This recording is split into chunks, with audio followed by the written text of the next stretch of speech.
주님의 은혜와 평강이 오늘 또 주님이 주시는 불같은 성령이 충만한 역사가 오늘 이 저녁에 사모하며 나온 모든 성도들에게 넘치기를 주의 이름으로 축원합니다. 기도해 주셔서 교단 우리 총회를 잘 은혜 중에 마치고 잘 왔습니다. 창원 양곡교회에서 진행이 됐는데 전국에서 온 총재들과 함께 첫 시간부터 마치는 시간까지 정말 하나님의 은혜로 잘 마치고 왔습니다. 올해 총회 주제가 이제 내년까지 이렇게 진행되는 전체 주제인데 성령의 능력으로 부흥하는 교회, 성령의 능력으로 부흥하는 교회. 그래서 제가 총회 넥타이를 메고 왔어요. 이 넥타이에 글씨가 써 있어요. 성령의 능력으로 부흥하는 교회 이렇게 써 있어요. 못 믿으시겠으면 이따 끝나고 오세요. 제가 보여드릴게요. 그런데 이 주제가 제가 굉장히 마음에 들었어요. 성령의 능력으로 부흥하는 교회. 내년도 우리 신년교회 주제도 이렇게 돼야 되지 않을까 이런 생각이 들면서 제가 기도하고 있는데, 특별히 사도행전과 더불어서 우리가 성령의 능력이 임하셔서 교회가 태동하고 그 성령의 기름 부으심을 통해서 교회가 막 하나님의 복음을 증거하면서 나가는데, 하늘로부터 내린 그 능력으로 말미암아서 교회가 새로워지고 부활하신 주님을 만났다고 하고 40일 동안 주님의 말씀으로 교육을 받았다고 해도 실제 그들이 가서 복음을 증거하는데 죽음을 불사하고 가서 복음을 전하지는 못했거든요. 그런데 오순절 성령의 강림이 각 사람에게 임하고 나서 그렇게 성령의 충만함을 경험하고 나서 그들은 하나님이신 언어들로 하나님의 크신 일들을 밖에 나가서 막 말하기 시작했어요. 오순절에 예루살렘에 모인 각 나라 사람들에게 그들의 언어로 하나님의 비밀을, 하나님의 복음을, 하나님의 큰 일 행하심을, 다시 말하면 예수 그리스도가 이 땅에 오셔서 우리의 죄를 담당하시고 죽으시고 부활하시고 그리고 승천하셔서 하늘 보좌에서 여전히 세상을 통치하시는 왕으로 우리 가운데 임하셨다. 이거를 증거하라는 거예요. 이것을 증거하는 이 놀라운 말씀을 증거하기 시작했는데, 이들이 그 이야기를 듣고 반응이 이상했어요. 어떻게 이상해요?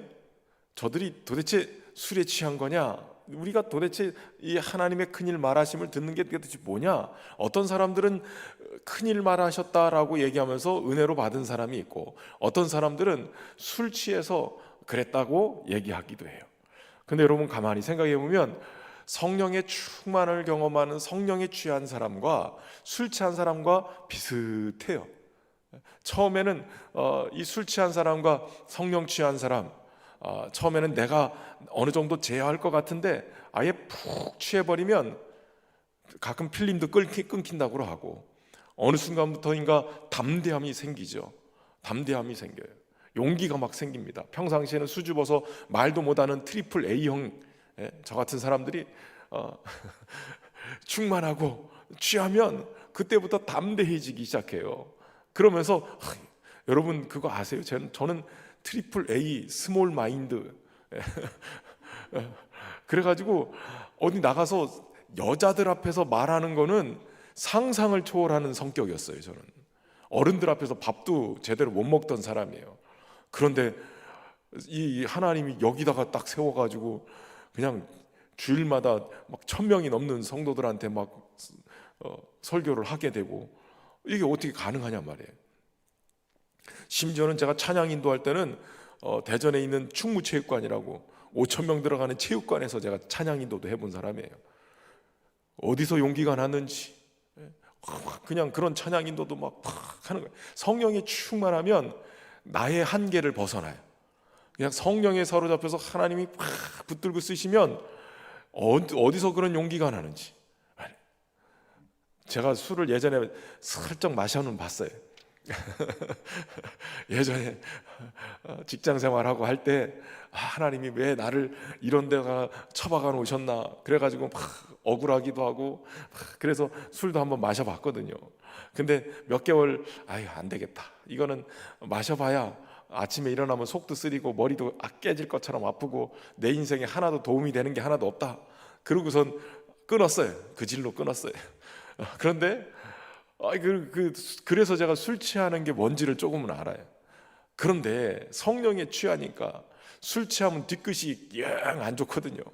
머리도 아프고 이런데 성령에 취하면 뒤끝이 좋아요. 그렇다고 또 일부러 술 마셔보지 말고 성령에 취해서 성령의 충만함을 취하면 하나님이 내 인생을 완전히 새롭게 만드세요. 후회할 것이 없도록 내 인생을 만들어 가세요. 얼마나 놀라운 은혜로 나를 이끌어 가시는지, 정말 하나님의 그 풍성한 은혜, 정말 맛본 사람이 그 맛을 알고 자랑할 수 있잖아요. 저는 성령이 계심을 듣기도 하고 성령의 충만함에 대해서 설교도 들어는 봤지만 아직 내가 성령 체험을 잘 못했다, 그런 분들이 계시면 오늘 이 밤이 여러분들이 성령님을 인격적으로 경험하고 충만함을 경험하고 성령을 통해서 하나님의 뜻을 이루는 하나님의 사람들로 세워지기를 주의 이름으로 축원합니다. 독일의 경건주의자로 이 헤르누트의 모라비안 공동체를 이끈 진젠도르프라는 백작이 있어요. 이분은 교회의 기초는 신조가 아니라 경건에 있다라고 얘기하면서 나에게는 단 한 가지 열망이 있는데 그것은 오직 예수님, 오직 그분뿐이다라고 얘기를 했어요. 사실 이 모라비안 교도들, 이들은 종교적인 박해를 피해서 이 경건한 신앙을 지키기 위해서 이 진젠도르프 백작의 영지에서 머물면서 그곳에서 살고 있었어요. 그런데 1727년 이 모라비안 공동체, 신앙을 지키기 위해서 마치 청교도처럼 유럽의 이 진젠도르프 백작 집에 그 영지에 들어와서 살다가 이들 안에서 분열이 일어나고 갈등이 막 일어나기 시작했어요. 문제가 일어난 거죠. 그래서 1727년 5월 12일 날 이 진젠도르프 백작이 그 공동체에서 3시간 동안 성도의 연합의 축복이라는 주제로 설교를 한 거예요. 3시간 설교를 했대요. 그런데 그날 이 공동체 안에 성령의 임재가 막 느껴지기 시작했어요. 그러면서 강하게 역사가 일어나는데 애통하면서 자기들이 지은 죄들을 막 고백하면서 회개하기 시작해요. 진심으로 내가 이기심과 고집을 가지고 불순종을 가지고 편견을 가지고 형제를 정죄하고 막 이랬노라고 고백하면서 하나님 앞에서 이걸 이제 버리고 사랑과 단순함으로 살겠다고 결심들을 하기 시작해요. 그 설교 이후에 그들이 계속 그런 결심들을 하는데 8월 5일 날 이 진젠도르프와 14명의 형제들이 모여서 밤새도록 대화하면서 기도하면서 그러기를 며칠을 지났는데 8월 10일 날 그 오후 예배 때 로더 목사가 설교를 하다가 하나님의 큰 임재를 경험하고 그 자리에 쓰러지게 돼요. 하나님의 이름을 부르면서 하나님이 그 임재를 전에 경험하지 못했던 엄청난 그 강력한 임재를 경험하면서 회개하기 시작했는데 모여있는 회중들이 같이 감동받고 울고 그러면서 그날 회개와 눈물의 기도, 찬양과 경배가 시작되어졌는데 그날 밤 자정까지 계속됐다는 거예요. 그 다음날 아침에 성찬 예배가 있었는데 마치 오순절처럼 성령님께서 온 회중 위에 가득히 부어진 날이다 라고 선포할 정도로 그렇게 엄청난 일이 벌어지기 시작했어요. 그런 성령의 충만한 역사가 일어나고 난 다음에 어떤 일이 벌어졌을까요? 사도행전의 역사를 그들이 쓰기 시작해요. 이 헤르누트에서 형제와 자매들이 우리가 땅끝까지 나가서 복음을 전하자, 말씀대로 나가자. 그리고 우선 땅끝까지 나가기 시작하는데 그저 전도하러만 나간 게 아니라 세계 복음화를 위해서 그들이 1시간씩 매일 1시간씩 밤낮 릴레이로 기도하기로 작정을 해요. 한 사람씩. 한 사람이 1시간씩 매일. 그렇게 해서 릴레이로 기도하기 시작하는데 여러분 24시간 릴레이로 기도하기 시작해요. 여러분 이 기도가 얼마나 갔을 것 같아요? 24시간 한 사람이 1시간씩 기도할 수 있잖아요. 매일마다. 이것이 릴레이로 24시간 기도회를 시작했는데 자그만치 100년이나 갔어요. 100년 동안 이 기도의 불이 꺼지지 않고 계속적으로 타오르고 그러면서 이렇게 진행이 된 거예요. 이게 어떻게 가능할까요? 여러분, 성령 충만이 어떤 찌릿한 감정이나 어떤 한순간에 뭔가 확 불타오르는 이런 것이 아니라, 성령의 임재는 예수 그리스도 그분과 인격적인 만남이 일어나는 것이고, 주님과의 인격적인 만남이 친밀한 동행으로 이끌어가는 거예요. 그러니까 기도는 어떤 사역의 무거움도 있지만, 그러나 친밀한 주님과의 그 교제 속에서 일어나는 중요한 주님의 마음을 품고 기도하는 사역이기도 하다는 거예요.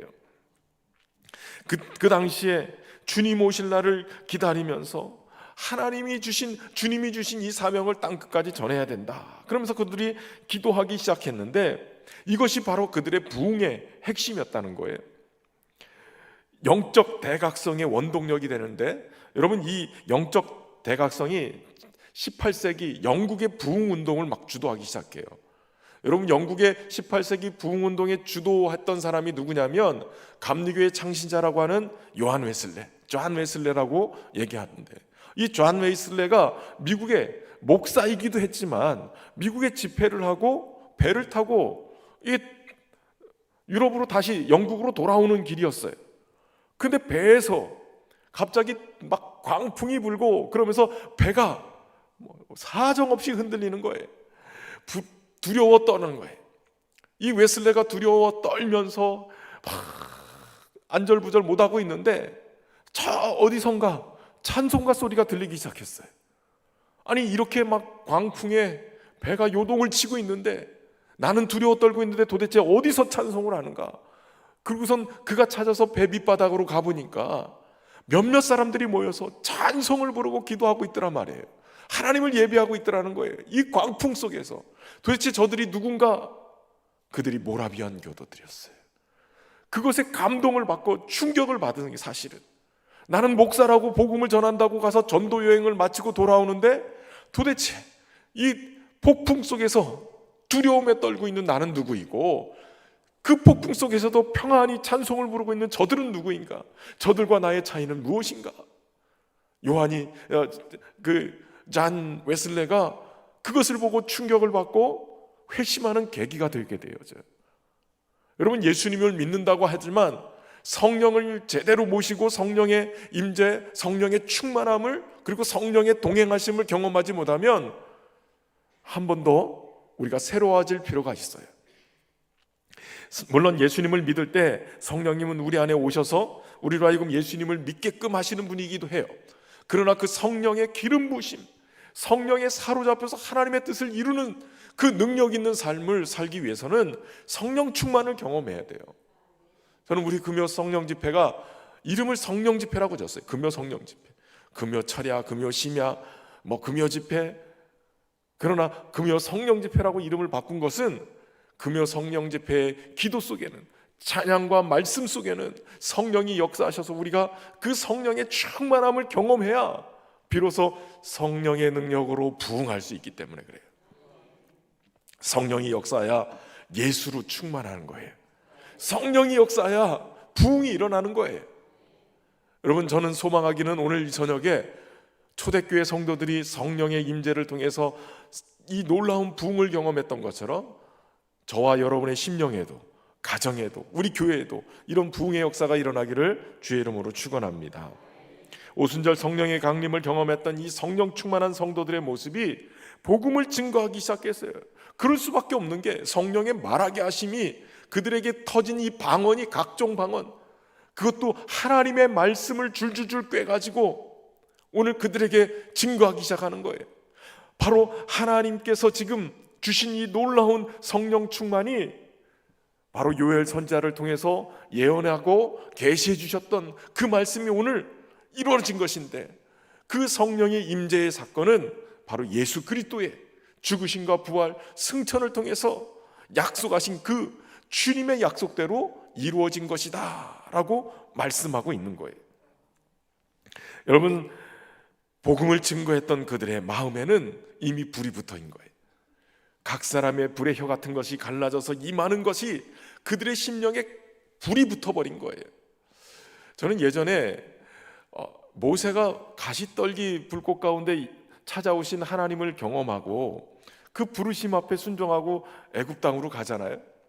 근데 도대체 아니 가시떨기에 그 붙은 가시나무에 붙은 그 불꽃이 얼마나 붙었길래 그냥 불 붙은 건데 그게 모세에게 어떤 강렬함이 있었길래 그가 80세 그 부르심에 헌신하고 그리고 40년 동안 그 고생을 해가면서 이스라엘을 애굽에서 끄집어내서 광야에서 그 엄청난 배신을 경험하면서 그렇게 할 수 있었을까? 그가 어떻게 그렇게 엄청난 사역을 그렇게 감당할 수 있었을까? 도대체 무엇일까? 그게 궁금했어요. 어떤 경험을 했길래 그랬을까? 그런데 그 디즈니에서 만든 만화 영화 있죠. 이집트 왕자라는 모세의 이야기를 영화로 만화 영화 애니메이션으로 만든 그걸 보다가 제가 이거였구나라고 생각했어요. 모세가 떨기나무 불꽃 가운데 찾아오신 주님을 만나는 장면을 정말 황홀하게 애니메이션으로 쫙 펼쳐놨는데 이거구나. 그냥 나무 불꽃 거기에 그냥 불 한 덩어리 무슨 도깨비불처럼 임하는 그런 정도가 아니라 모세가 그것을 통해서 놀라운 영적인 체험을 했구나. 평생 잊어버릴 수 없는 그런 체험을 했구나.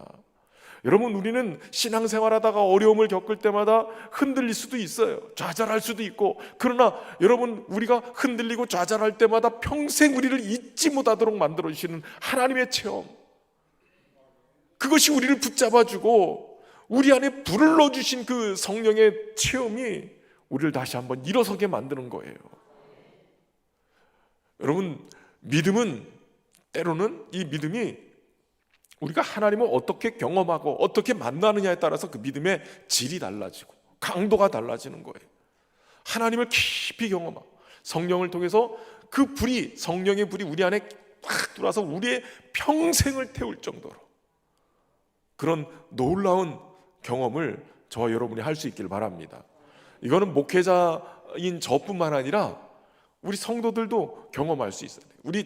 저 앉아있는 고3들 그래, 긍정이 잘 왔어. 여러분, 여러분의 인생 안에 우리 학생들도 청년들도 평생 잊어버릴 수 없는 하나님 경험이 필요해요. 그 성령께서 오늘도 우리 가운데 찾아오셔서 불 가운데 역사하실 줄로 믿습니다. 여러분, 그렇다면 이 능력 있는 신앙생활, 이거 하기 위해서 무엇이 필요할까요? 첫 번째는 성령의 선물을 받아야 돼요. 오순절 예루살렘에 찾은 사람들이 성령 충만하고 방언으로 하나님의 큰 일을 행하는 걸 보고 어떤 사람들은 조롱하면서 저들이 세술에 취했는가 이러고 얘기를 하죠. 근데 사도 베드로는 그들에게 얘기합니다. 그들이 지금 세술에 취한 게 아니라 성령의 술에 취한 거다. 성령에 취한 것이다. 아침인데 그들이 술에 취해서 이렇게 하는 것이 아니다. 도리어 성령에 취했다. 그리고 그 성령은 바로 요엘 선지자를 통해서 예언했던 그 말씀대로 이루어진 것이다. 너희가 십자가에 못 박은 그 예수로 말미암아서 저들이 바로 이 성령에 충만한 이 놀라운 은혜를 경험했다라고 선포한 거예요. 여러분, 이 말을 들으니까 무리들이 어떻게 됩니까? 마음이 찔려요.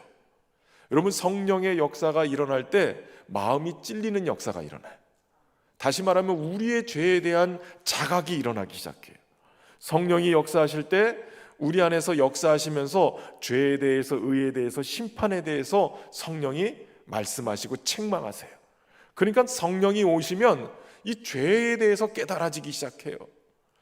예전에 에스더 수양관에 와서 제가 전도사 시절에 우리 중고등부, 청년부 같이 와가지고 제가 신현교회 거제도까지 와서 목회하리라고는 상상도 못했는데 가만히 생각해보면 하나님이 이미 제가 교육전사 때부터 거제도를 들락거리게 만드신 이유가 있었어요. 저 거제 에스더 수양관에 그 사등에 있는, 사등인이 아니지, 어디죠? 둔덕에 있는 에스더 수양관에서 거기서 수련을 했는데 부흥회처럼 했어요. 그냥 중고등부, 청년부까지 다 모았고 막 1시간씩 찬양하고 목사님 말씀 1시간 전하고 1시간을 통성기도를 시키고 그랬는데 마지막 날 저녁에 무조건 니들은 성령 받아야 되고 은혜 받아야 된다. 그러고서 막 붕해처럼 하는데 찬양 인도를 1시간을 제가 쫙 인도를 하는데 저 뒤에서 고등부 학생 하나가 여자아이가 막 떼굴떼굴 굴르고 막 난리가 났어요. 예? 이거 뭔가. 그래서 제가 찬양 인도 끝나고 목사님 설교하는 동안에 뒤에 가서 이 녀석을 제가 담당 교육자니까 얼른 쫓아가가지고 너 어떻게 하냐 그랬더니 막 무섭다고 난리가 났어요. 뭔지 모르지만 제 눈도 못 쳐다보고 막 무섭다고 벌벌벌 떨고 있는 거예요. 그래서 제가 붙들고 있다가 그러고선 목사님 말씀 끝나고 또 기도회를 불 끄고 막 인도를 하는데 얘가 막 난리가 난 거예요. 나중에 데리고 나갔어요.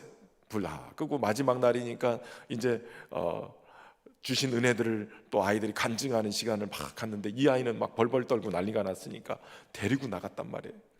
그리고 교사실에 가가지고 교사 숙소에서 얘기를 하는데 이 녀석이 제대로 쳐다도 못하고 못 보고 무섭다 그러고 막 이러는데 순간 제 마음속에 이거는 무슨 영적인 역사인가 보다 라는 생각이 확 들었어요. 그래서 제가 그 녀석을 보고 너 누구야? 이랬어요.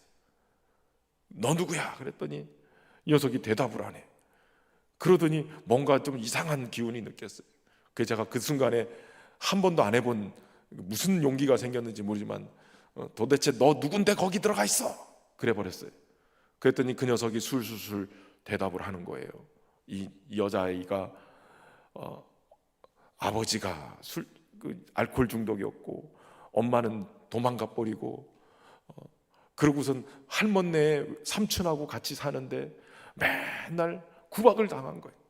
너 때문에 니네 애미도 나가고 너 때문에 우리 집안에 되는 것도 하나도 없고 그 아이를 얼마나 그렇게 공격을 해댔든지 아이가 막 그것이 상처가 되고 너무 맨날 혼자 펑펑펑 울다가 어느 순간인가 뭔가가 자기 마음속에 들어온 거예요. 너 불행한 거야. 너 이런 거야. 그러면서 악한 역사가 그 안에 훅 들어가서 너는 그런 존재야. 너는 불행의 씨앗이야. 이런 것들이 확 들어가서 이 아이를 확 올가매고 있었던 거예요. 너 때문에 이 집안이 안 되는 거고 이런 얘기를 들어가면서 그 마음의 상처를 타고 이 귀신이 샥 들어가가지고 그 아이를 지배하고 있는 거예요. 제가 그 아이를 보면서 몰라 나 누군지 몰라 막 이러면서 팍 하는데 나사렛 예수 이름으로 명하노니 더러운 귀신은 떠나가라. 하나님의 영이신 성령이 거하시는 전인데 이 더러운 귀신아 떠나가라. 제가 그때는 목소리 크면 귀신이 나가는 줄 알았어요.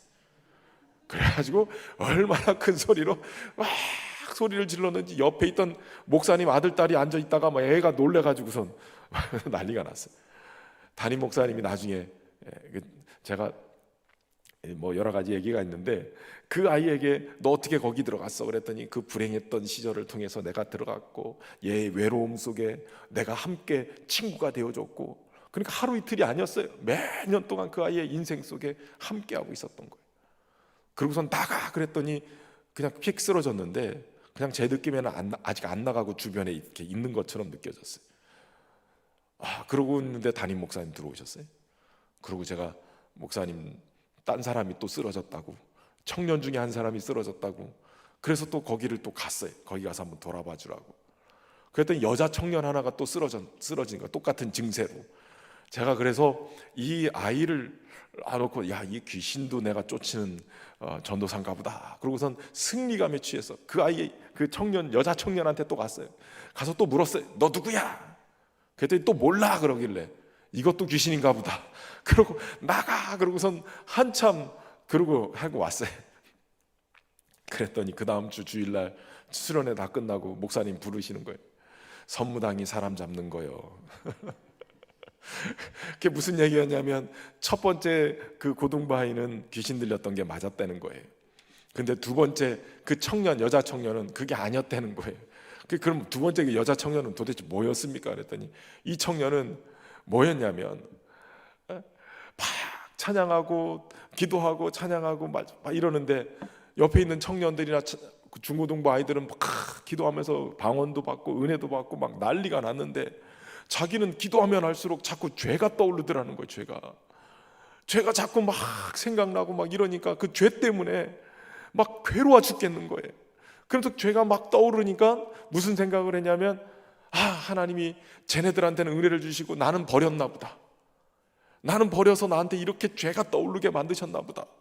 그래가지고 막 억울해서 펑펑 울었던 거예요. 그러면 막 거의 실성하기 직전인 거예요. 근데 거기 갔는데 너 누구야? 이래버리니까 전도사가, 그러니까 에라 모르겠다, 나도 모른다 이러고 했다가 이것저것 얘기해봤는데 그냥 그게 억울해가지고, 내가 이렇게 죄가 생각나고 이렇게 된 거는 하나님이 나 버리신 정도가 아니라 전도사가 와서 너 누구야 이러는 거 보니까 귀신 들어와가지고 나한테 이랬나 보다, 이러고 착각하고 더 펑펑 울고 대답도 제대로 안 하고 모르겠다고 나자빠진 거였어요. 여러분, 이 두 가지가 다른 것처럼 느껴지세요? 같은 성령께서 역사하신 거예요. 여러분, 성령이 역사하시면 어둠의 권세가 드러나기 시작해. 우리의 영혼을 사로잡고 우리의 인생을 사로잡고 있었던 더러운 귀신이 성령이 역사하시면 드러나는 거예요. 깊이 숨겨져 있다가도 드러나고 쫓겨가게 되어 있는 거예요. 뿐만 아니라 성령이 역사하시면 성령께서 우리 안에 있는 이 더러운 죄들을 다 끄집어내세요. 왜냐하면 끄집어내야 성령의 조명하심 이 빛으로 태워 없앨 수 있기 때문에, 이 죄를 깨닫고 회개해야 우리의 영혼이 거룩함으로 깨끗해지기 때문에 그래요. 그러니까 성령이 똑같이 역사하셔서 하나는 귀신을 내쫓던 거고 하나는 죄를 회개하게 하신 건데, 이 친구는 죄를 깨닫게 하는 것이 성령의 역사임에도 불구하고 이게 귀신이 역사한가 보다 이렇게 착각했다는 거예요. 혹시라도 여러분 마음 가운데 찔림이 일어나고 내 죄가 깨달아지고, 그런데 거기서 죄책감 때문에 확 괴로워하는 이것이 악한 역사에 사로잡혀서, 아니 그것에 그 악한 귀신이 그걸 가지고선 우리를 역사하지 못하도록 성령님께 더 나가야 돼요. 그래야 성령께서 우리의 죄의 문제를 해결해 주시고 십자가를 적용하시고 주의 보혈로 깨끗하게 씻겨주시는 거예요. 그것은 거룩한 주님의 성령께서 역사하셔서 우리로 하여금 성령이 더 충만하게 더 강력하게 역사하실 수 있도록 주님의 은혜의 보좌 앞으로 우리를 인도하시는 과정인 거예요. 마음의 찔림, 이것이 바로 하나님의 말씀을 전하는 사도 베드로의 설교를 듣고 그들 가운데 성령이 역사하고 계셨다는 것을 증거하는 거죠. 그러면서 형제들아 우리가 어찌할꼬 물을 때 38절에 베드로가 이렇게 대답해요.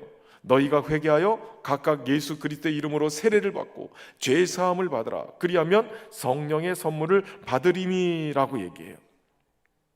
여러분, 죄와 죄책감으로 불행한 인생을 살아가던 우리에게 성령의 능력 충만함을 경험하려면 바로 그런 인생에게 그 문제를 해결하고 하나님의 은혜 앞으로 나갈 수 있도록 하기 위해서 사도 베드로는 성령의 선물을 대안으로 제시하는 거예요.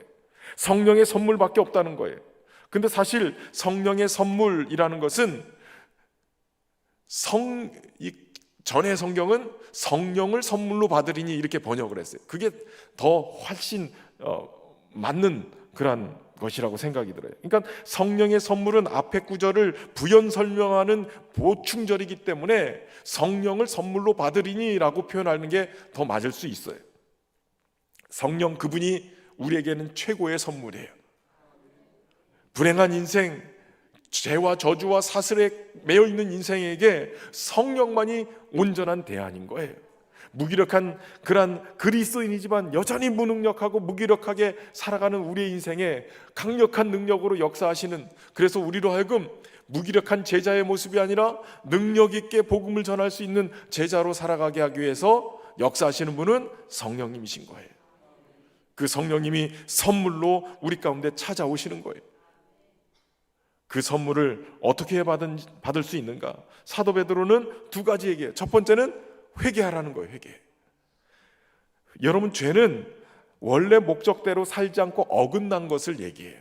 그러니까 하나님이 인간을 지으시고 하나님의 영광을 드러내는 존재로 살아가게끔, 하나님을 영화롭게 하기 위해서 살아가게끔 이 세팅을 해놓으셨는데, 자기의 영광을 위해서 자기의 욕심대로 살아가는 이것이 죄인 거죠. 하나님이 지으신 원래 목적, 그것을 벗어나서 자기 소견에 옳은 대로 살아가는 것, 이게 죄인 거예요. 이거를 회개하라는 거예요. 회개는 뭐냐? 마음이나 의도를 바꾸는 거예요. 그동안 하나님 없이 살던 그 방향에서 하나님 있는 곳으로, 하나님을 향한 곳으로 살아가는 삶의 방향을 아예 바꾸는 거예요. 여기로 걸어가고 있었다면 다시 돌이켜서 하나님 쪽으로 향해 걸어가는 것을 얘기하는 거예요. 하나님을 왕으로, 주인으로 모시는 삶, 그것은 한마디로 얘기하면 내 뜻에 하나님을 맞추는 게 아니라 하나님 뜻에 내 삶을 맞추는 거예요. 그러니까 완전히 바뀐, 우리의 삶의 태도가 완전히 바뀌는 것을 회개라고 얘기하는 거예요. 뉘우침 정도가 아니란 말이에요. 하나님 이런 죄 졌으니까 용서해 주세요, 이게 회개가 아니라 그 죄의 자리를 벗어나서 하나님의 뜻을 이루는 자리, 그 자리로 바꿔가야 되는 거예요. 하나님이 주인 되심을 잃어버린 인생, 자기가 주인 돼서 여전히 살아가는 거예요. 그리스도 밖에 있는 인생이 아니라 이젠 그리스도 안에 있어야 되는데, 여러분 그리스도 안에 있는 인생도 그리스도가 주인 되는 인생이 있고, 그리스도가 그 내 삶에 들어와 있긴 있지만 주인이 아니라 여전히 사랑방손님처럼 있는 인생이 있단 말이에요. 성령 충만한 삶은 그리스도가 내 인생의 주인 되는 삶을 얘기하는 거예요. 여러분, 예수님을 십자가에 못 박도록 내어준 사람들, 철저하게 자기의 이익, 손익 계산을 따랐죠. 내 인생에 어떤 것이 더 이익인지 그것을 따라서 예수 그리스도를 십자가에 못 박아버렸어요. 하나님의 사랑과 그분의 아들 예수 그리스도, 그분을 거절해버렸단 말이에요. 여러분, 이러한 삶 돌이키셔야 돼요. 이기적인 나의 욕망을 따르는 삶은 하나님의 사랑과 그분의 아들을 계속 외면하는 삶을 살아요. 그러나 성령은 우리의 마음에 역사하셔서 하나님의 사랑을 우리의 마음 가운데 부어주시고 하나님의 아들이신 예수 그리스도를 위한 삶을 살게 만들어가는 거예요. 여러분, 우리 고3들 대학 잘 가고 직장 취업 잘해. 그런데 니들만 먹고 살려고 하지 말고 하나님 영광을 위해서 살아야 돼. 그래, 긍정. 역시 우리 긍정이 하나님의 영광을 위해서 하나님, 내 학문도, 나 공부하는 것도, 내 직장 생활도 하나님 영광을 위해서 나를 사용해 주십시오라고 그렇게 기도하면서 살아야죠.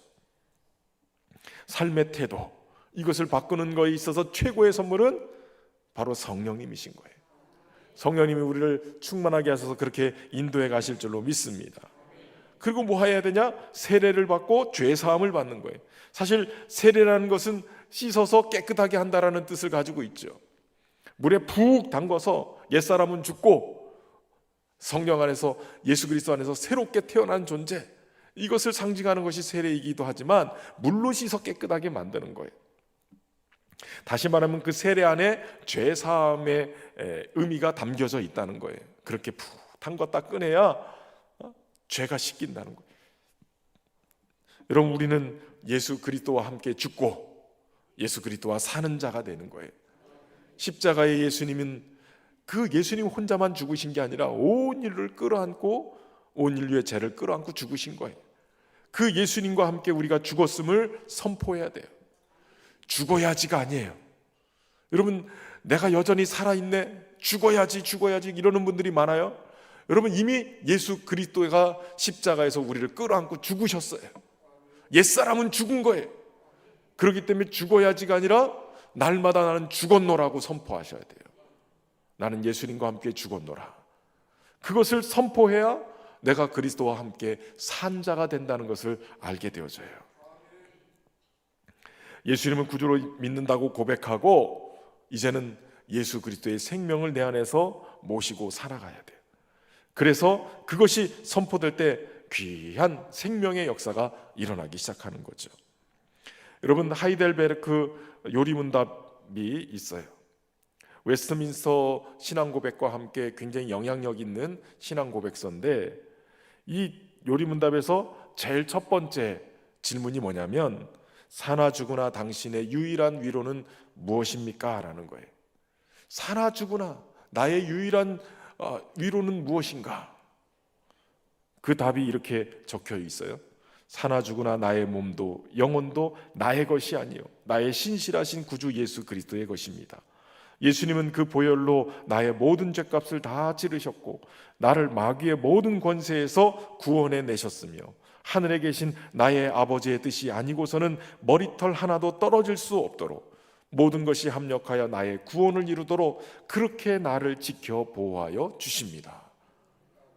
여러분, 사나 죽으나 여러분의 유일한 위로는 무엇입니까? 바로 예수 그리스도예요. 예수 그리스도, 그분이 나의 유일한 위로인 거예요.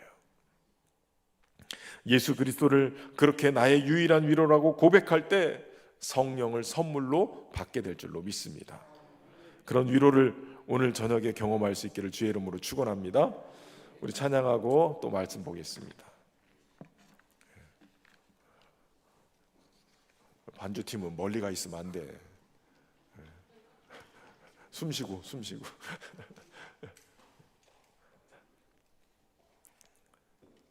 성령이여 내 영혼을 충만케 하소서.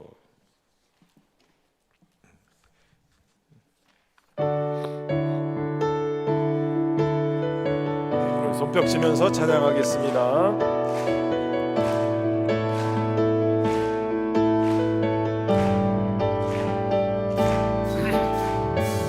성령이여 내 영혼을 충만케 하소서. 내 속에 강물이 넘쳐나게. 성령이여 내 영혼을, 성령이여 내 영혼을 충만케 하소서. 내 속에 강물이 넘쳐나게. 오 성령 하나님, 오 성령 하나님, 난 다시 새롭게 하소서. 채우소서. 내 영혼이 세상 유혹 다 이기고 다시 주를 닮아가도록 채우소서. 내 영혼이 세상 유혹 다 이기고 오직 주만 나타내도록. 다시 한번 찬양합니다. 성령이여 내 영혼이 충만케 하소서. 내 속에 강물이 넘쳐나게. 성령이여 내 영혼을 충만케 하소서. 내 속에 강물이 넘쳐나게. 오 성령 하나님, 오 성령 하나님, 날 다시 새롭게 하소서.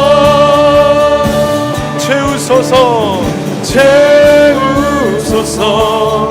내 영혼이 세상 유혹 다 이기고 다시 주를 닮아가도록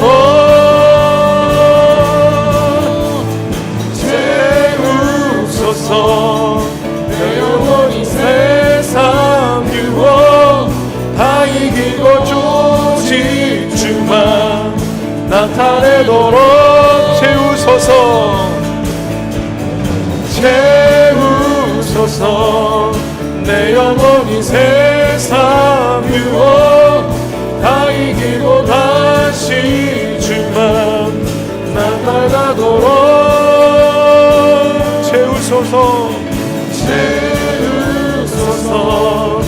내 영혼이 세상 유혹 다 이기고 오직 주만 나타내도록.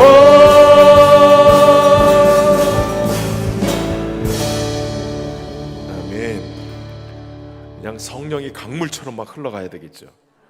예, 강물처럼. 지난주 토요일 저녁에 그냥 거제와 이 경남 일대 어마어마한 비가 막 쏟아졌죠. 거제 400mm가 넘게 왔다고 그래요. 제가 토요일 날 설교를 마무리하고 주일 설교를 준비하고 마무리하고 6시쯤 집에를 가는데 억수같이 쏟아진 비가 얼마나 차고 넘치는지, 와, 이 세르빌 앞에 딱 가는데 이 맨홀 뚜껑이 열렸는지 어쩐지 모르지만 한 이만큼의 물이 그냥 역으로 그냥 솟아오르기 시작하는데, 야, 여기 저기 집에 갈 수 있을까? 이런 생각이 들었어요. 하나로마트 앞에 가는데요, 수양동 쫙 가는데 그 앞에 차 본네트까지 물이 찼어요. 거기를 막 뚫고 지나갔더니 저희 집 앞에 제가 3번을 물을 뚫고 갔어요. 그래 다행히 차에 물이 안 들어와가지고 시동이 안 꺼져가지고, 그러고선 차를 주차하고 딱 내렸는데, 지하 주차장에다 대면 혹시라도 지하 주차장에 물 들어오면 침수당할까봐 밖에다가 탁 대고 문을 탁 열고 딱 발을 디뎠는데, 어차고 발목까지 물이 그냥 꽉 차가지고 신발 다 젖고, 그러고 들어갔어요. 야, 옆에 수월천이 간당간당 하더라고요. 이미 고연천은 찰랑찰랑해서 막 범람하고, 야, 이 수월천도 지난번에 한번 위기가 있었는데 이번에 어떡하나 막 걱정을 했는데, 다행히 그때 이후로 이제 좀 잦아들면서, 그래서 제가 보면서, 야, 이 물이 막 차고 막 이러니까 이 어마어마하구나. 이게 물이 빠져나가지를 못하고 꽉꽉 차니까 그냥 물의 힘이 어마어마하구나. 여러분, 또랑물처럼 흐르면 안 돼. 성령이 우리 안에서 막 콸콸콸콸 솟아나오고, 그래야 그 능력이 되는 줄로 믿습니다. 그러니까 찔끔찔끔 밟지 말고 어떻게 받아야 돼? 충만 받아요. 충만은 찰랑찰랑이 아니에요. 충만은 콸콸콸콸 솟아나오는 거예요. 그런데 지난주에 설교 말씀드렸지만, 성령이 급하고 강한 바람 같은 소리로 임하시는 것은 누구의 의지가 더 담겨져 있는 거예요? 하나님이 얼마나 내려오고 싶으셨을까? 얼마나 성도들 가운데 성령의 전을 삼고 성령이 내려오시고 싶었으면 기다리고 있다가 급하고 강한 바람처럼 성도들이 전심으로 오로지 기도에 힘쓰니까 때가 되니까 본물 터지시지 그냥 콸콸콸콸 솟아서 그냥 진짜 얼마나 급한지. 여러분, 차가 가다가 뭐 이렇게 오토바이나 이런 거 머플러 이런 게 끓기면 불꽃이 튀어요. 불꽃이 얼마나 강력하게 내려오는지 불의 혀같이 갈라지면서 내려오셨단 말이에요. 내 의지보다도 하나님의 의지가 더 강력하게 역사하신다니까. 그러니까 성령의 충만함, 그것은 내 소원이 아니라 하나님의 소원인 거예요. 성령을 통해서 우리를 하나님의 성전 삼고 우리 안에 들어와서 사시기를 원하세요. 우리와 함께 더불어 사시기를 원하시는 거예요. 주님이 더 원하시는 거예요. 문 밖에서 내가 눈을 두드리노니 그 음성을 듣고 문을 열면 어떻게 해요? 내가 들어가 그와 더불어 먹으리라. 같이 먹고 사는 거예요. 주님이 원하시는 게 그거라니까요. 성령은 어떤 그 영적인 어떤 기운이 아니에요. 인격적인 하나님이신 거예요. 그 하나님이 내 안에 들어와서 내 인생을 원래 하나님의 목적대로, 지으신 목적대로, 창조의 의지대로 그렇게 하나님의 영광을 드러내면서 살도록 만들어 가시는 거예요. 그렇게 능력 있는 삶을 살기 위해서 해야 될 일 두 번째 뭐냐? 영적인 교제를 회복해야 된다는 거예요. 영적인 교제. 오늘 베드로의 설교를 듣고 사람들이 세례를 받고 돌아오는데 몇 명이나 들어왔다고요? 하루에 3,000명이 들어온 거예요. 목회자들은 사실은 이게 얼마나 부러운지 몰라요. 아무리 설교를 해도 한 명 회개할까 막한데, 야, 3,000명이 회개하고 돌아온다니 이게 얼마나 어마어마한 역사예요. 그런데 돌아온 성도들 어떻게 했다고 그래요? 42절에 보니까 그들이 사도의 가르침을 받아 서로 교제하고 떡을 떼며 오로지 기도하기를 힘쓰더라. 성령의 충만을 받기 위해서 그들이 뭐 했냐? 첫 번째, 가르침을 받았어요. 사도의 가르침을 받았어요. 여러분, 성령 충만을 받으려면 하나님의 말씀의 가르침을 받아야 돼요. 때로는 그 가르침이 내 마음에 마음에 안 들기도 하고 나를 또 아프게 하기도 하고 내 또 잘못된 것을 지적하고 또 가르치는 내용일 수도 있어요. 그러나 그 가르침을 받을 때 성령이 역사하시는 거예요. 훗날 베드로가 고넬료의 집에 가서 하나님의 말씀을 전할 때 성령이 내려오시는 거예요. 여러분, 성령님은 꼭 말씀과 함께 역사하세요. 말씀의 감동으로, 하나님의 감동으로 말씀을 지으신 분이시기 때문에, 그렇기 때문에 성령님은 꼭 말씀을 통해서 역사하시는데, 그 말씀을 누가 가르쳤냐면 사도들이 가르쳐 준 거예요. 제자들이. 여러분, 그렇기 때문에 하나님의 말씀을 잘 가르침을 받는 게 중요한 거예요. 그러나 제가 매번 요즘 말씀을 드리죠. 진리의 영 보혜사라고 오는 성령님이 역사하셔서 말씀을 가르치면 결론이 뭐라고요? 이렇게 대답을 안 하시면 당황스러운데, 성령님이 가르쳤는데 결론이 누구를 드러내시는 거라고요? 예수 그리스도예요. 그러니까 성경 공부 열심히 하고 말씀을 열심히 듣고 그러고 나서 이상한 그 교주의 이름이 나오고 그들이 성령이시고 그들이 예수 그리스도고 다시 오실 주님이시다라고 얘기를 한다면 그거는 성령의 역사가 아니에요. 악령의 역사고 미혹의 영이 역사한 거예요. 성령은 누구를 증거하시는 분이라고요? 예수 그리스도예요.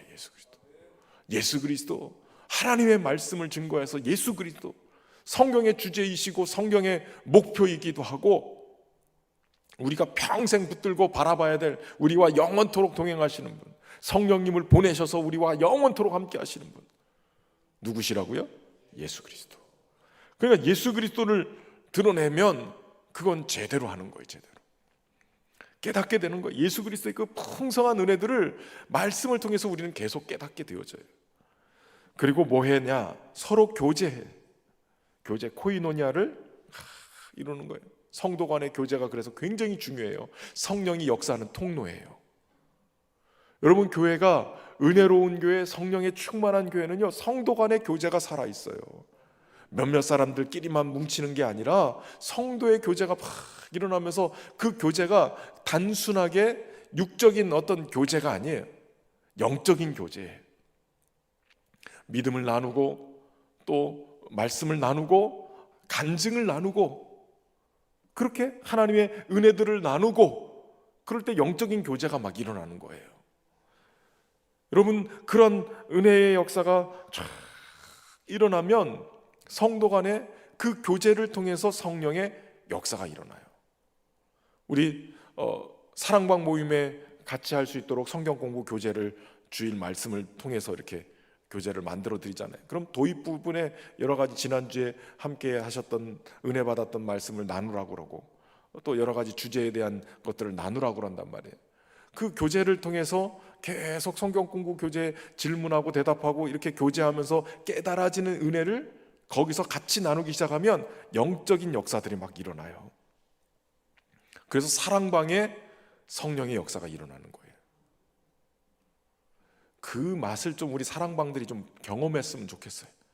하나님의 말씀을 나누면서 막 가슴이 뜨거워지고 은혜를 막 저 사람에게 역사하셨던 주님이 어떻게 역사하셨는가 간증을 막 하면 막 그것에 나도 막 가슴이 막 뜨거워지고 또 기도해야 되는 그 기도 제목들 나누면서 같이 눈물로 기도하면서 막 성도 간의 교제가 일어나면 그곳에 주님이 역사하신 거예요. 두세 사람이 내 이름으로 모인 곳에 나도 너희와 함께 한다고 그랬잖아요. 그러니까 주님이 역사하신 것이 경험되기 시작하면 그 사랑방은 막 부흥하기 시작하는 거예요. 그 교제가, 끈끈한 교제가 코로나도 이겼다니까요. 한국교회 다, 여러분 우리 교단만 10년 동안 60만 명이 줄었어요. 어마어마한 숫자예요. 전도하기가 얼마나 어려운데 10년 동안 우리 통합측 교단만 60만 명이 줄었대요. 60만 명. 그런데 부흥하는 교회가 있단 말이에요. 코로나 기간에도 2년 동안 대면 예배를 못 드리는 중에도 부흥하는 교회 소그룹이 활성화된 교회였어요. 그 전도도 됐다는 거예요. 줌으로 영상으로 함께 교제하고 기도 제목 나누고 같이 교제하니까 같이 기도하니까 거기에 성령이 이 줌 영상을 통해서 전파를 타고 그리스도의 사랑이 전파를 타고 영혼들을 막 흘러가는 거예요. 저는 우리 신현교회 8년 전에 건축하면서 실시간 중계할 수 있도록 음향 영상 모든 장비를 그렇게 세팅을 하자고 그랬어요. 예배 실황을 바로 중계할 수 있도록. 그랬더니 어떤 일이 벌어졌냐면 나이지리아에 출장 가 있는 우리 집사님들이 그 실시간 영상 중계를 통해서 예배를 드리는 거예요. 저 아프리카에서도, 저 러시아 가 있는 분도, 중국에 가 계신 분들도 야, 이게 하나님 주신 선물이구나. 실시간 중계 이거 잘했다. 심지어는 병원에 입원해서 계신 분들도 실시간 중계로 예배를 드리더라고요. 그러더니 코로나가 딱 터졌는데 하나님이 이때를 위해서 준비하라고 그러셨나 보다. 근데 중요한 것은 영상 중계가 중요한 게 아니라 그 영상 속에서도 주님을 경험해야죠. 그 속에서 함께 연합하고 하나 되는, 그게 교제가 일어나는 거. 함께 식사하고 영적인 교제들을 하고, 또 여기 보면 떡을 뗐다라고 나오는데, 이 떡을 뗐다라는 것은 그냥 떡 방앗간에서 떡 가져다가 야, 우리 떡 먹고 뭐 이런 얘기가 아니에요. 이것은 성찬을 했다는 얘기예요. 예수님의 몸 피 흘리심, 죽으심, 이거를 희생하신 그 주님을 기념하면서 계속 주님을 기억해냈다는 거예요. 그저 웃고 떠들고 무슨 먹자깨 모임처럼 모였다는 그런 모임이 아니라 함께 교제하고 떡을 떼고 먹고 하는 모든 과정 속에 주님이 함께 하셨다는 거예요. 주님이. 사랑방 모임 하면서 같이 교제하는 것도 중요한데 주님이 거기 빠지면 안 되는 거예요. 그래야 영적인 교제가 회복되어지고, 그리고 더 나아가서는 오로지 기도하기를 힘썼다는 거예요. 오로지 기도하기를 힘써요. 얼마나 놀라운 은혜인지. 은혜를 사모하면, 여러분 성령 충만하면 자꾸 기도의 자리로 가요. 물론 기도만 하고 있으면 안 돼요. 영적 교제도 해야 되고 전도도 해야 되고, 주신 사명의 자리, 삶의 자리에 가서 사명을 감당하는 것도 중요해요. 그런데 기도가 베이스가 돼야 돼요. 기본이 돼야 돼요. 오로지 기도에 힘쓰는 것, 그 기도를 통해서 왜 성령이 역사하시는 통로가 됐기 때문에 그래요. 그 기도를 통해서 오늘 나를 하나님의 뜻을 품게 하는 거예요. 여러분, 기도는 내 뜻을 하나님께 아뢰는 게 아니에요. 내 소원을 아뢰는 게 아니에요. 물론 초창기 기도의 초보 단계는 하나님 이것도 해주시고 이것도 해주시고 막 자기 유익을 위한 기도를 막 해요. 그런데 물론 초신자 때는 하나님 막 그것도 막 들어주시고 막 그래요. 왜냐하면 더 가까이 부르시기 위해서. 근데 기도에 깊이 들어가면 주님의 은혜 앞에 서면서 나를 구원해 주신 주님의 은혜가 얼마나 큰지를 깨닫게 만들어요.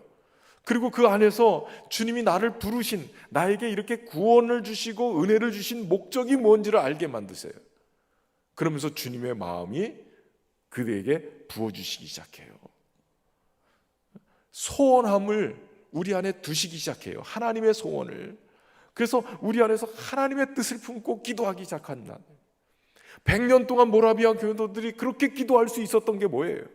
주님과 함께 동행하며 주님의 뜻을 마음에 품고 기도하기 시작하니까. 여러분, 우리의 소원의 기도만 아래서는 우리의 기도가 길지 못해요. 성령 충만, 여러분 은사로 하나님이 막 부어주시는 것도 여러분 뭐 다 방언하라는 소리는 아니지만 방언 기도를 할 수 있으면 기도를 길게 할 수 있어요. 방언 기도는 또 우리의 영적인 그 부분들을 터치를 하기 때문에 우리가 너무 깊은 곳에 그 죄를 깨닫지 못하는 그 부분까지도 성령이 아시기 때문에 탄식함으로 우리 안에서 방언으로 하나님 앞에 그 기도를 자복하게도 만들어요. 그리고 하나님의 뜻을 품고 영적인 이 전쟁 속에 이 막 미사일을 날리는 것 같은 그 능력이 방언을 통해서 또 흘러가기도 해요. 마귀를 대적하고 그런 역사들. 그래서 방언 기도를 할 수 있으면 하시면 좋아요. 저는 통합 측 장로교 목사입니다. 순복음 스타일은 아니지만 그러나 지금도 성령은 역사하고 계세요. 은사는 필요한 대로 이미 그 아들과 함께 우리에게 모든 것을 다 주셨다고 그랬죠. 여러분, 그렇다면 아들과 함께 하나님이 모든 것을 패키지로 주셨다면 우리 안에 이미 아들과 함께 성령의 은사도 다 담겨져 있는 거예요. 이거를 하나님께서 때로는 사역을 위해서 필요한 대로 꺼내서 쓸 수 있도록 이미 이 안에 다 담겨져 있는 거예요. 성령께서 우리 안에서 역사하실 때 우리에게 필요한 대로, 기도하는데 능력이 필요하고 기도하는데 하나님의 은혜가 필요하고 그러면 거기에 맞춰서 또 주시는 거예요.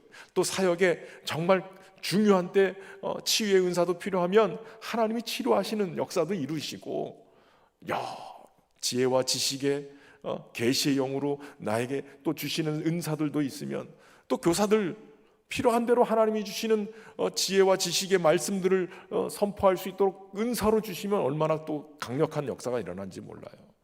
그러니까 그런 기도들, 찬양이나 직분 다 그것도 은사예요. 하나님 찬양대를 세우셨으니 찬양의 은사를 주시고, 오늘 이 찬양팀도 그냥 노래만 부른다고 찬양이 아니에요. 연주만 한다고 찬양이 아니라 여러분들이 예배자가 돼야 되고, 여러분 안에 성령의 역사가 강력하게 있어야 그 연주를 통해서 악신이 떠나가는 거예요. 그 연주를 통해서 하나님의 임재가 임하는 거예요. 여러분, 찬양, 경배와 찬양, 저는 오랫동안 찬양 인도를 하고 막 해왔는데, 경배와 찬양을 통해서 하나님의 임재가 임하면요, 정말 악신이 떠나가요. 귀신이 떠나가는 역사예요. 기적의 역사들이 막 일어나요. 이게 하나님의 임재가 굉장히 중요한 거예요. 기도하면 그런 역사가 일어나는 거예요. 오늘 저녁에 기도를 통해서 그러한 은혜가 일어나기를 주의 이름으로 축원합니다. 그러니까 그렇게 하나님의 말씀을 더 알기 위해서 가르침을 받고, 또 영적인 교제들을 하면서, 또 예배하면서 균형 있는 그러한 신앙생활을 하기 시작했어요. 그랬더니 46절에 그 모습을 달마다 마음을 같이하여 성전에 모이기를 힘쓰고 집에서 떡을 떼며 기쁨과 순전한 마음으로 음식을 먹고 하나님을 찬미하는 모습, 그 찬미하는 모습이 되니까 어떻게 돼요? 주께서 구원받는 사람을 날마다 더하게 하시니라. 날마다 더하시는 역사가 일어나요. 인정받고, 일반 사람들에게도 인정받고, 야, 정말 예수 믿는 사람들 우리랑 다르다. 여러분, 삶이 바뀌고 마음이 바뀌니까 모든 것이 기쁨이고 감사일 수밖에 없지요. 그러니까 날마다 마음을 같이 하게 되고, 우리 영혼이 주님과 동행하면 기쁨이 넘치게 되고, 찬송이 넘치게 되고, 순전하게 그 배에서 생수의 강이 막 넘쳐나니까 막 얼굴에 웃음꽃이 펴지고. 여러분, 사랑을 하면 예뻐진다고 그러잖아요. 여러분, 성령을 통해서 하나님의 사랑을 깊이 경험하면 예뻐져요. 성령이 충만한 그 모습을 보면, 그래서 예수 믿는 사람들 중에 우거지 밥상하는 사람들은 큰일이에요. 큰일. 우거지 밥상을 좀 벗어버리고 주님 주시는 은혜의 얼굴로 바뀌셔야 돼요. 중요한 것은 오늘날의 성전은 주님의 몸인 교회인 우리 한 사람 한 사람이에요. 이 안에서 정말 신앙생활하는 게 좋아져야 돼요. 그러니까 교회가 오면 뭔지 모르게 막 교회에 오고 싶고, 왠지 모르게 막 성도들 만나면 기쁘고, 막 교회에 오고 싶은 마음이 막 들어야 돼. 오늘도 또 교회 가야 돼 말아야 돼 갈등하면 여러분, 기도가 덜한 거예요. 성령에 충만하면 미리 와서 기도하고, 미리 와서 은혜 받으려고 준비하고 그러죠. 어느 날 저는 우리 신현교회가 여기가 꽉 차가지고 줄 서서 대기하고, 막 저 밑에까지 막 대기 100번 막 1000번 막 이렇게 맛집 가니까 별것도 아닌데 그렇게 대기를 막 몇십 명씩 막 대기를 하고 있더라고요. 하나님의 말씀이 맛있으면, 기도의 은혜를 받으면, 성령의 역사가 충만하면 어떤 면에서는 그런 맛집처럼 줄을 쓸 거라고 저는 믿어요. 저는 우리 신현교회가 그렇게 되기를 소망합니다. 그러려면 먼저 경험한 사람들의 증거가 필요해요. 야, 이 집 가니까 맛있어. 야, 기다려서 줄 서볼 그런 이유가 돼. 여기 정말 줄 서서 1시간, 2시간씩 기다려서 먹을 만한 그런 음식이야. 이걸 누가 얘기를 해야 돼요? 먹어본 사람이 얘기를 해야죠. 먹어본 사람이 은혜를 받아야 나가서 금요 철야 가야 돼. 우리 신현교회 와야 돼. 이렇게 되는 거예요. 그런 맛을 좀 경험하실 수 있기를 주의 이름으로 축원합니다. 소셜 네트워크, SNS 뭐 이런 것도 있죠. 사회적 연결망이라고 하는데, 나하고 너, 나와 당신, 남편과 아내, 부모와 자식 뭐 이런 거, 나와 친구들, 이런 걸 다 통틀어서 얘기를 합니다. 그런데 개인이나 집단이 하나로 이렇게 연결돼서 서로 상호 의존적인 그러한 관계, 이걸 사회적 관계라고 얘기해요. 그런데 이걸 연구를 해봤어요. 도대체 내가 느끼는 감정, 생각, 행동, 태도가 이들에게 어떤 정도의 파급력을 주는가, 영향을 주는가 연구를 해봤어요. 그러니까 나로부터 출발해서 1단계 나의 친구, 2단계는 나의 친구의 친구, 3단계는 나의 친구의 친구의 친구. 이게 3단계예요. 연구를 해봤더니 내가 행복하면 나의 친구가 행복을 느끼는 정도가, 그냥 나랑 친구인데 내가 정말 행복하면 이 사람이 어느 정도로 행복하냐면 15%를 행복하대요. 행복의 지수가 15%가 증가한대요. 그리고 이 친구의 친구 2단계, 이 사람은 행복할 확률이 10% 증가한대요. 그리고 친구의 친구의 친구, 나랑 상관없잖아요.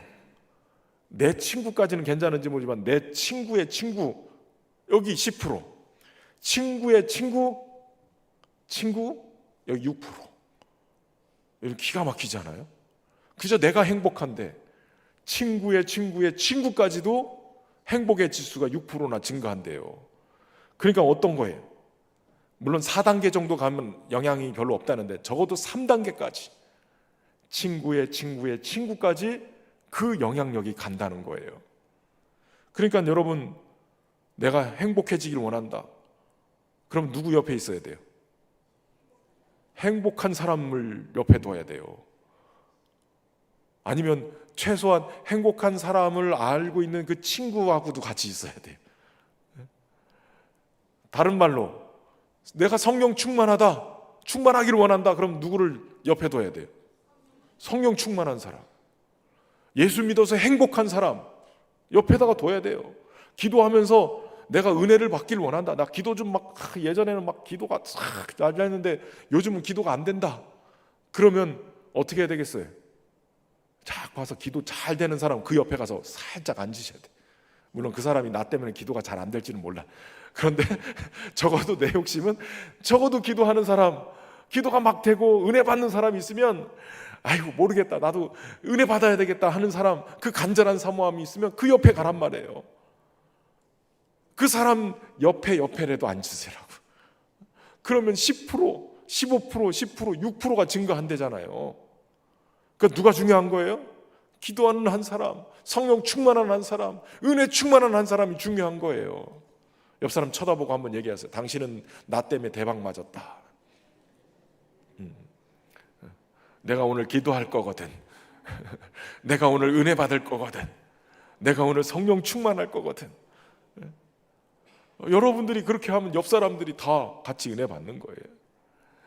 꼭 은혜 받기를 거절하고 꼭 뭔가 좀 행복해지기를, 예수 믿는 것 때문에 행복해지기를 거절하는 사람들이 꼭 이상한 얘기하는 사람들을 쫓아다니면서, 남 험담하는 사람 쫓아다니면서 그런단 말이에요.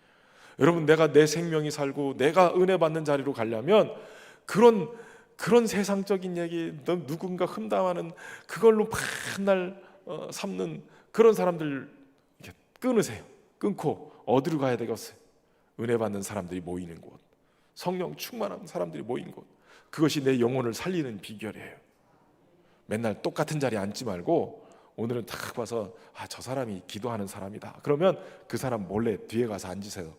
그래서 거기서 기도하셔야 돼요. 그러면 오늘 다 은혜 받고 충만하게 될 줄로 믿습니다. 이렇게 바이러스 같이 전염성이 있단 말이에요. 전염성. 오늘 저와 여러분이 함께 기도하면서 그 은혜를 누릴 수 있기를 주의 이름으로 축원합니다. 오늘 설교 4개 제목 가운데 2개밖에 못했네. 다음 주에 해야 되겠네. 자, 얼른 나오세요. 오늘 찬양하고 기도하기. 오늘 밤새 할까 좀 싶기도 하고 그냥 은혜 받으면 밤새 하면 좋은데, 수영로교회는 한 달에 한 번 밤샘 철야가 있거든요. 새벽 2시까지 한대요. 근데 10월 마지막 주 금요일 날 10시 반부터 기도 컨퍼런스가 있어요. 혹시 여기 가실 분들이 있으면 기도 컨퍼런스 신청을 하세요, 교회에서. 그래서 수영로교회 기도의 비결들을 한번 가서 경험해 보고 싶다. 그날은 여기 안 오셔도 상관없어요. 거기 가고 아침 10시 반부터 새벽 2시까지 그냥 풀로 달려요. 세미나도 있고 그러고선 기도회까지 금요철에 하는데 한번 그런 맛을 경험해봐야 야 우리가 우물한 개구리로 이 정도 기도하고 내가 신앙생활한다고 이렇게 느껴져요. 그래서 사무실로 신청하십시오. 우리 찬양하고 기도하며 나가겠습니다. 성령이 불타는 교회.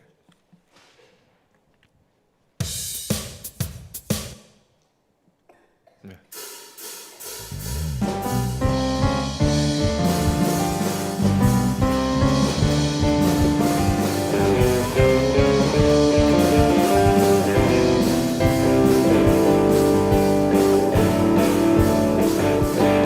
성령님이 임하시면 능력이 나타나 모든 것이 일어날 수 있게 되죠. 참 선한 것이 여기 일어나네. 어둠을 물리치는 빛이 있네. 능력이 미워 난 두렵지 않네. 참 선한 것이 여기 일어나네. 성령의 불타는 교회, 성령의 불꽃 임하네. 마음 다하여서 주 이름 높이세. 우리의 마음 불타네.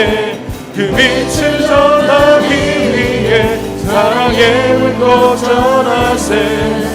주의한 성령의 불타는 교회. 성령님이 임하시면 능력이 나타나 모든 것이 일어날 수 있게 되죠. 참 선한 것이 여기 일어나네. 어둠을 물리치는 빛이 있네. 능력이 미워 난 두렵지 않네. 참 선한 것이 여기 일어나네. 성령의 불타는 교회, 성령의 능력이 나네. 온 마음 다하여서 주 이름 높이세. 우리의 마음 불타네. 그 빛을 전하기 위해 사랑의 불꽃 전하세. 주의한 성령의 불타는 교회, 성령이 불타는 교회, 성령의 불타는 교회, 성령의 불꽃이 임하네. 온 마음 다하여서 주 이름 높이세. 우리의 마음 불타네. 빛을 전하기 위해 사랑의 불꽃 전하세. 주의한 성령의 불타는 성령이여 임하소서. 성령이여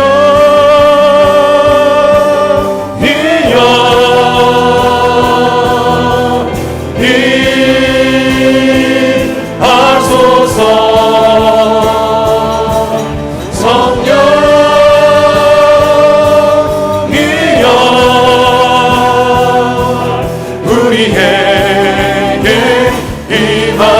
자녀들은 예언할 것이요. 자녀들은 예언할 것이요. 청년들은 환상을 보고 아미들은 꿈을 꾸리라. 주의 영이 임하면 자녀들은 예언할 것이요. 청년들은 환상을 보고 아미들은 꿈을 꾸리라. 주의 영이 임하며 성령이여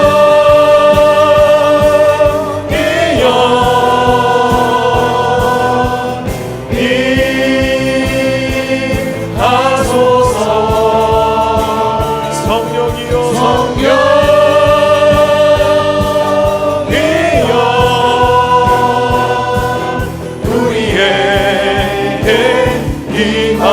우리에게 임하소서. 우리에게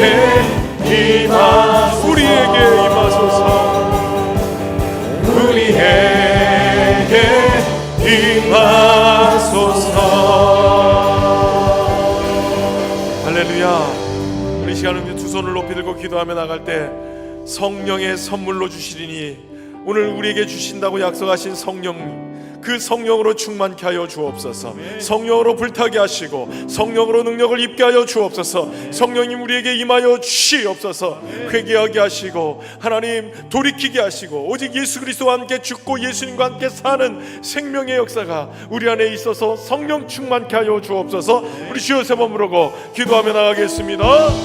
주여, 주여, 주여. 살아계신 하나님 아버지, 주님의 성령의 능력으로 열과 임하여 주셔서 오늘도 주님을 구하며 모든 자들에게 은혜를 베푸시네. 성령이 우리 가운데 임하여 주시옵소서. 주의 능력으로 우리 가운데 임하여 주셔서 하나님 성령으로 불타게 하여 주시고 하나님 사모함으로 주 앞에 나가게 하여 주시고 은혜로 충만케 하시는 하나님의 은혜 앞에 나갈 수 있도록 주여 은혜를 베푸시고 성령의 충만함으로 임하여 주시기 원합니다. 하나님 성령의 충만하시고 자녀들과 청년들과 아비들이 주의 성령으로 예언하게 하시고 환상을 보게 하시고 꿈을 꾸게 하시고 하나님 모든 백성에게 부어주시는 주의 성령으로 말미암아서 힘을 얻게 하시고 은혜 앞에 설 수 있도록 하나님 도우신 시간들이 소망합니다. 하나님 신령 하나님 기도하게 하여 주시고 하나님 은혜로 충만케 하여 주시고 아버지 무엇보다 주님을 간절히 사모함으로 나가는 저들 주님 부으시는 성령의 충만함을 부어주시옵소서.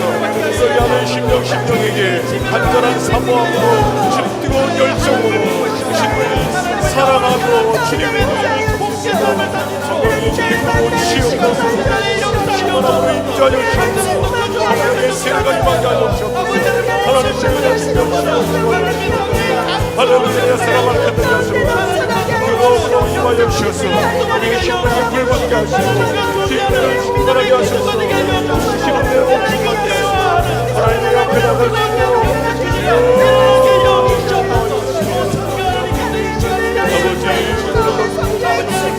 아버지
다시 한번 우리가 기도하며 나갈 때 하나님 오늘 시간에 주의 성령이 인도하셔서 교회 공동체가 살아나게 하여 주옵소서. 영적인 교제가 일어나게 하여 주시고 무엇보다도 하나님의 말씀의 권능이 임하게 하시고 함께 연합하고 교제하면서 예수 그리스도의 몸이 우리의 몸이 되고 오직 주님의 몸으로서 교회가 하나 되어져서 하나님의 뜻을 이루며 살아갈 수 있도록 인도하여 주옵소서.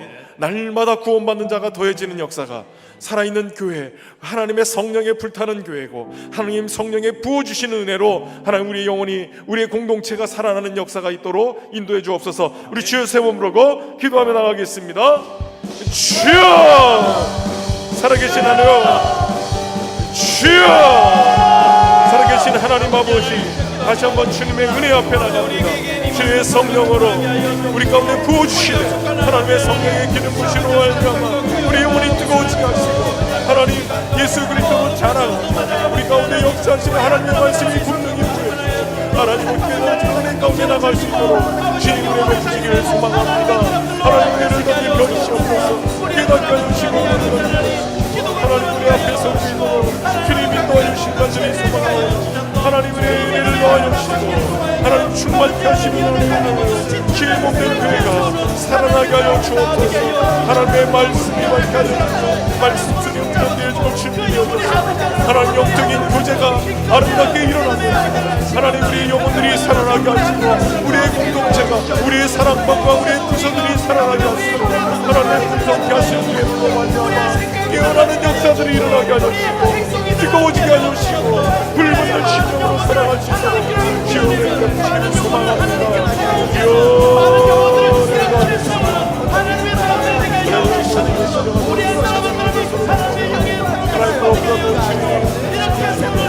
하나님 예수 그리스도의 죽으시고 하나님 우리의 교회가 하나님 주님의 몸으로서 연합하고 하나님을 온전한 주님의 몸으로 이루어서 하나님 뜨겁게 사랑하며 뜨겁게 오로지 기도하며 하나님의 뜻으로 가시고 주여 베푸시기를 소망합니다. 성령의 능력으로 충만케 하시고 은혜로 충만케 하시고 하나님 다스리시는 선한 역사 저들 가운데 일어날 수 있도록 주여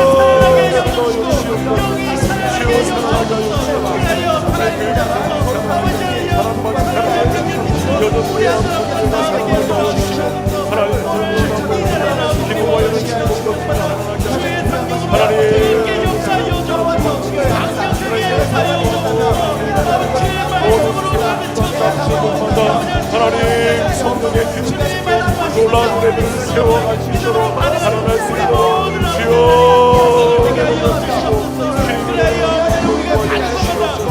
하나님 내 앞에서 주님 인도하여 주시옵소서.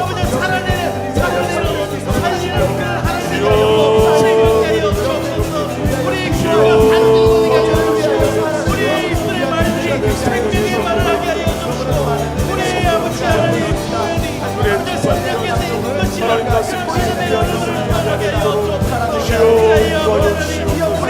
할렐루야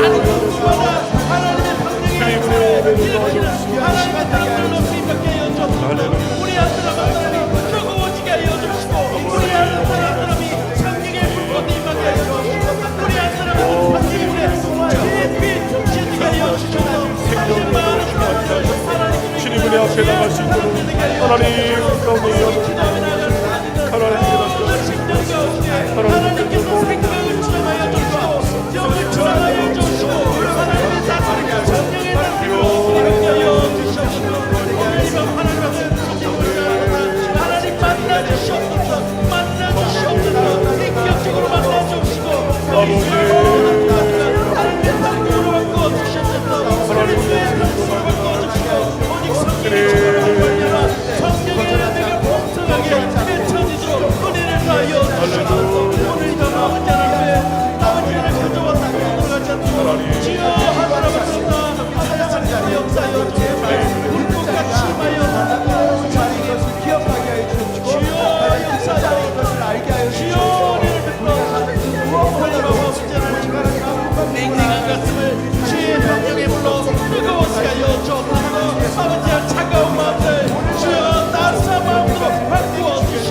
사나 죽으나 우리의 유일한 위로는 오직 예수 그리스도십니다.